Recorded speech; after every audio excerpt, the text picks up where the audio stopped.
Hey, what's going on, everyone? Zachary Jensen, managing partner at TaxWise Financial Services here, where we're empowering first time business buyers to maximize their tax savings and grow more confidently.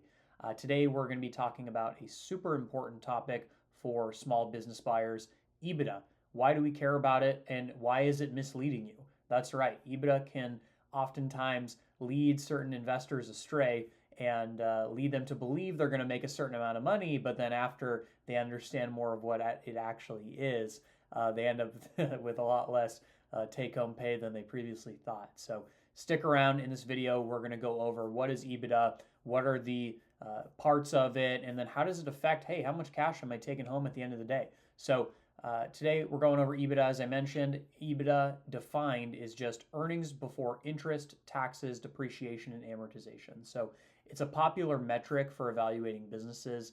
It's designed to show a company's core operating performance stripped of any non-operational costs like taxes and depreciation. And it sounds useful, and it is, but here's the catch, right? EBITDA might not be giving you the full picture when it comes to cash flow and tax implications. So what do I mean by that exactly? EBITDA misses critical tax deductible expenses that directly impact a business's actual profitability. So if we take things like depreciation, for example, right? You can't eat depreciation. That's kind of a famous quote.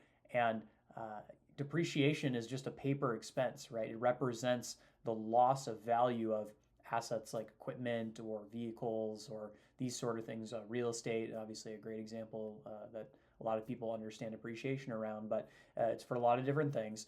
And it's a paper expense, and it reduces taxable income, which creates real tax savings, right? We like that as accountants because we can create tax savings for you, but you can't actually eat depreciation, right? You're not actually making money in your pocket from that. So what a lot of business listings will show is, hey, here's this great EBITDA, but when you actually look at the cash flow net, it's a lot less, and you're wondering, hey, where'd all that money go? Well, oftentimes, a lot of it is from depreciation, especially in heavy equipment businesses that take advantage of lots of vehicles. You can imagine a landscaping company, for example, they've got 7 or 8 trucks in the fleet. That's going to yield a lot of depreciation and show a high EBITDA, but it's not necessarily going to give you a high cash flow, right? So as a business buyer, especially a first-time business buyer, we're very interested in, hey, what do we make at the end of the day? And that's going to impact it. There's also interest on debt, right? You can deduct interest on debt, which is a great tool as far as if you're getting loans and that sort of thing. Again, that's excluded from EBITDA. That one's not as much of a worry, right? Because that's pretty easy to understand. You're not going to get as fooled from that one.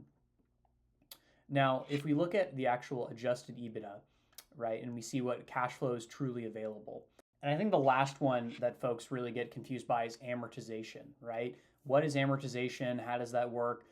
Just to keep it in general, you can think of amortization as depreciation, but for non-hard assets. So things like goodwill, which would be client base, for example, or property rights, these sort of kind of intangible assets. And amortization functions the exact same way as depreciation from a tax perspective. So I hope that you find this helpful. I hope you gain some knowledge as far as, hey, next time you're looking at a sim, where is the actual cash flow? I understand I'm getting all these great tax benefits and it's falling to my EBITDA, but what am I actually going to make at the end of the day? You kind of want to calculate your own cash flow and not let the brokers get you mixed up, because a lot of brokers, they don't know this stuff. They don't know the difference between EBITDA and cash flow. They think it's kind of all the same thing. So it's up to you to figure that out.